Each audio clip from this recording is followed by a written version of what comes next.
Hey, we have sensory kits if you'd like. The quiet room's just around the corner. Thanks.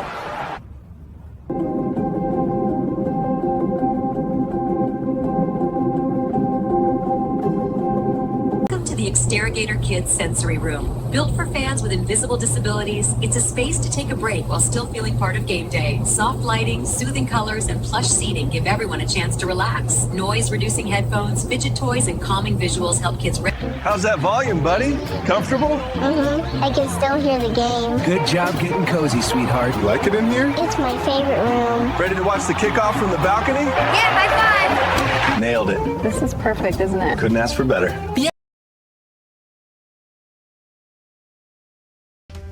Our game day swag, available at the support aid station, provides tools like sensory aids and headphones to ensure guests...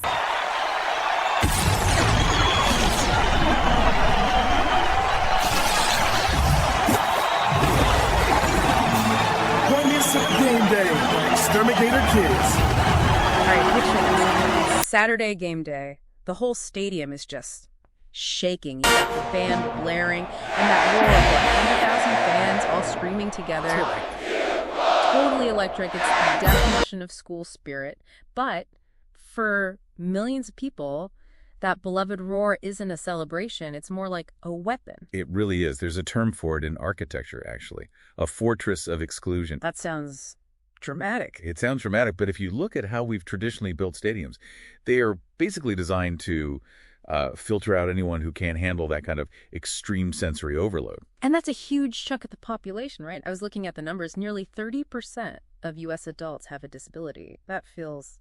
well, it feels high. It does. I think most people hear disability and they immediately, picture a wheelchair. Yeah, you think about ramps and access. Exactly. But the data shows that mobility issues, needing a ramp or a wheelchair, that's only about 12% of that group. The majority are dealing with what we call invisible conditions. So things you can't see just by looking at someone. Right. Cognitive disabilities, PTSD, chronic illness.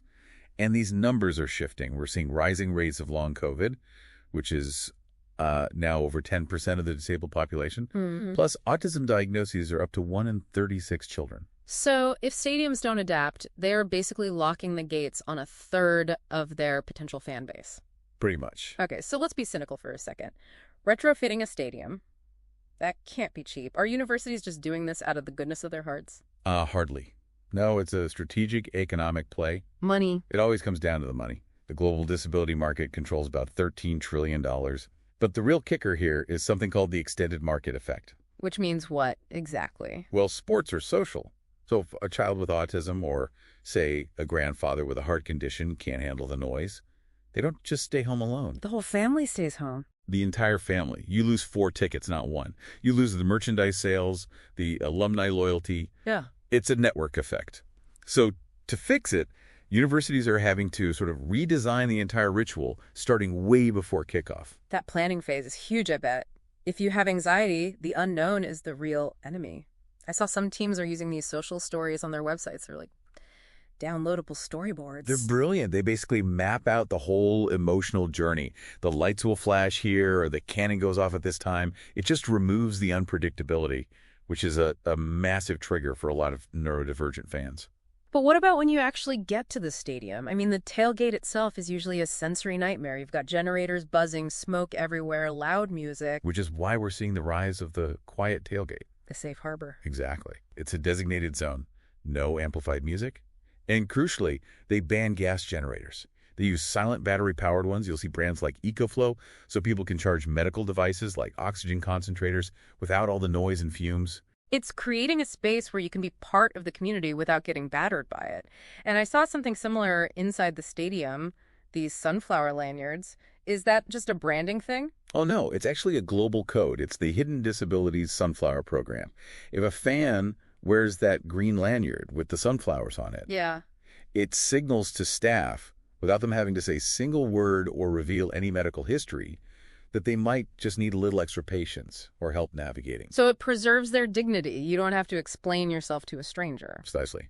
And if the environment does get too intense, there's tech for that now, too. We're seeing apps with sensory heat maps. Heat maps. Yeah, it'll show you the quietest route to the restroom to avoid the loudest parts of the concourse.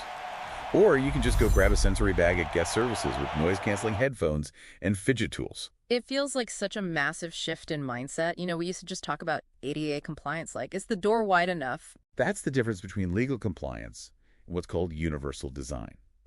ADA is, can I technically get in the building? It's a checklist. It's a checklist. Yeah. Universal design asks, do I actually want to be here?